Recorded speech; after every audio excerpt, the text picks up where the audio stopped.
ഏത് ശാലിനിയുടെ കാര്യമാണോ താനീ പറയുന്നേ? താൻ ഇത്ര ശുദ്ധനായി പോയതോട് ഏറാടി.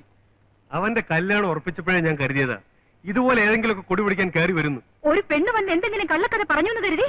എന്നിട്ട് അവളെവിടെ?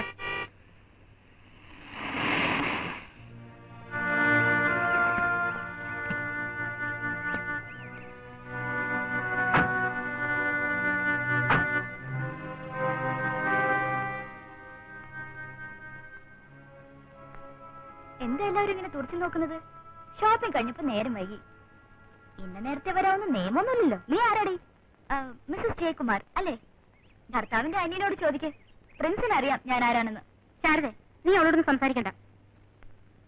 അവൻ എവിടെ പോയടോ തന്റെ പ്രിൻസിപ്പൽ?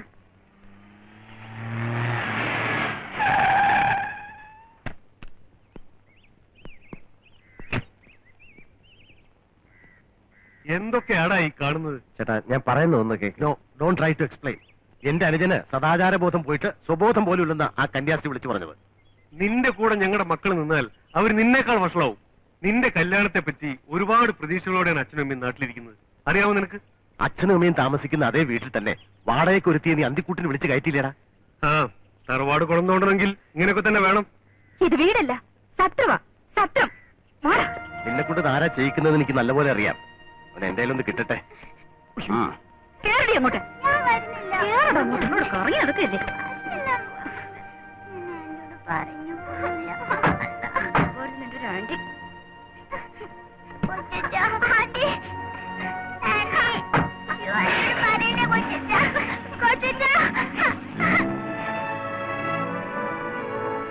കുഞ്ഞെ, മതിയായി. കൊച്ചമ്മ ഒന്ന് ചോദിക്കുമ്പോ എനിക്ക് പറയാനൊരു ഉത്തരവില്ല. ഞാനല്ലേ 4 നേരം അവക്ക് വെച്ച് വിളമ്പിയത്. ഈ ജമ്മം കൊച്ചമ്മ എന്നോട് പൊറുക്കത്തില്ല. ഇങ്ങനൊരു ചതി എന്നോട് ചെയ്യരുതായിരുന്നു. 18 വർഷം ഈ വീടിനെ വന്നിച്ചിട്ടേ ഉള്ളൂ ഏറാടി, നിന്നിച്ചിട്ടില്ല. ഇപ്പൊ അതുമായി. തൃപ്തിയായില്ലേ?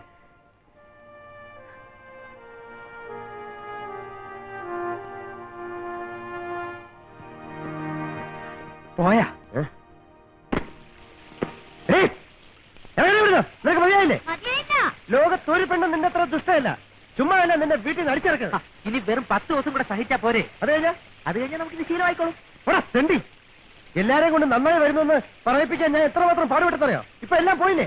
നിന്റെ നഷ്ടപ്പെട്ട ഇമേജ് വീണ്ടെടുക്കാൻ ഞാൻ സഹായിക്കാം ഫ്രണ്ട്സ്. ഇനി നിന്നെ കല്യാണം കഴിക്കാൻ പോയ ചെറുക്കനുണ്ടല്ലോ, അവൻ ഭാഗ്യം ചെയ്തവനാ. 15-ാം തീയതി അല്ല, 1000-15-ാം തീയതി കഴിഞ്ഞാലും നിന്റെ ഡാഡി തിരിച്ചു വരുന്ന അറിയോ?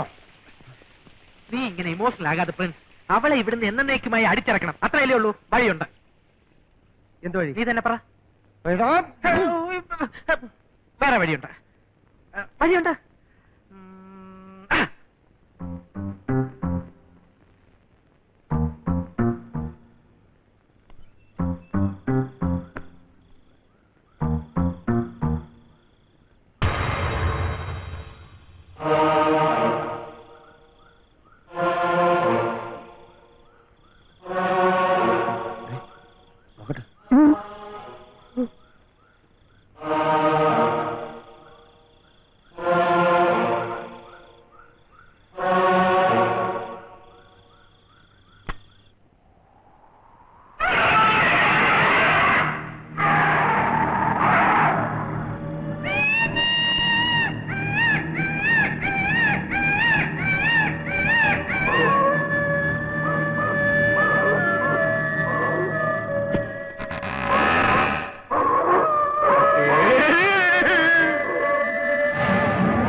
ഏകാന്തതയുടെ അപാരതീരം,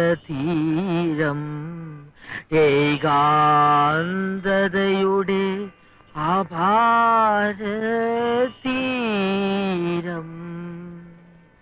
ആദിമ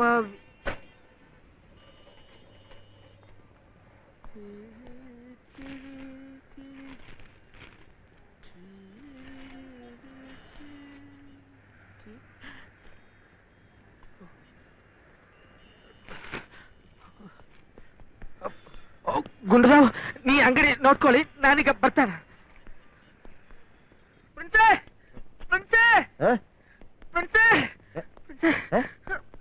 എന്താ എന്താ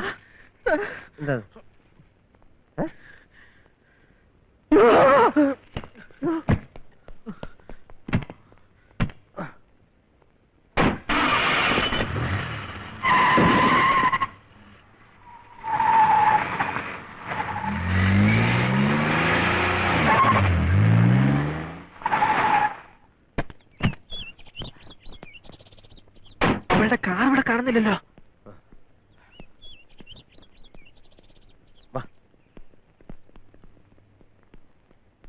Anju Anju Anju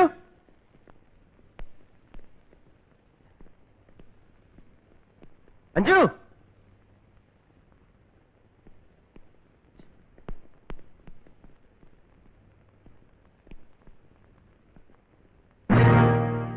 good bye Prince.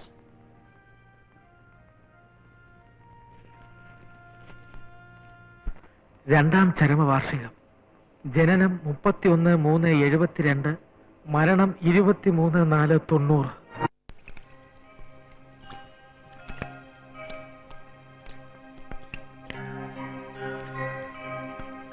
ഓഫീസിൽ നിന്ന് വിളിച്ചിരുന്നു. ഈ ഫോട്ടോയില്ലേ പെട്ടെന്ന് വേണ്ടത്? അതെ.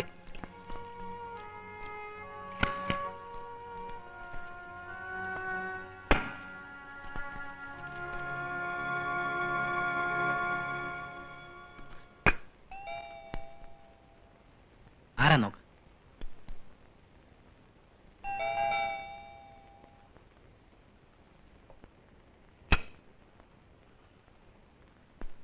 Mayadas. Yes, I am Mrs. Mayadas. What do you want? I am Prince. I want to talk to you about this girl.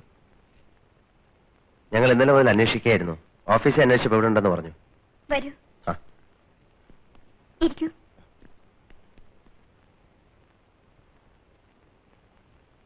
Hello. Hello. ദേ, മഞ്ജുവിനെ കുറിച്ചാണ് ഇവർക്ക് അറിയേണ്ടത്. I am Prince. I am Das. Hello. മഞ്ജുവിനെ പറ്റി നിങ്ങൾക്ക് എന്താ അറിയേണ്ടത്? മഞ്ജു അല്ല, അഞ്ജു. ചിലപ്പോ മഞ്ജു തന്നെ ആയിരിക്കും. പേര് മാറ്റി പറഞ്ഞതാവാ കുട്ടി. എഡിറ്ററാണ് പറഞ്ഞ ആ കുട്ടിയെ കുറിച്ച് നിങ്ങൾക്ക് എല്ലാം അറിയാമെന്ന്. ഇരിക്കും.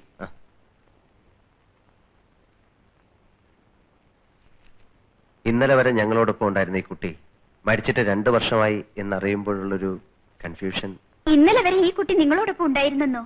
നോ, അത് ഈ കുട്ടി ആയിരിക്കില്ല. ഷുവർ. കഴിഞ്ഞ 6-7 ദിവസങ്ങളായി ഈ കുട്ടി ഞങ്ങളോടൊപ്പം എന്റെ വീട്ടിലുണ്ടായിരുന്നു.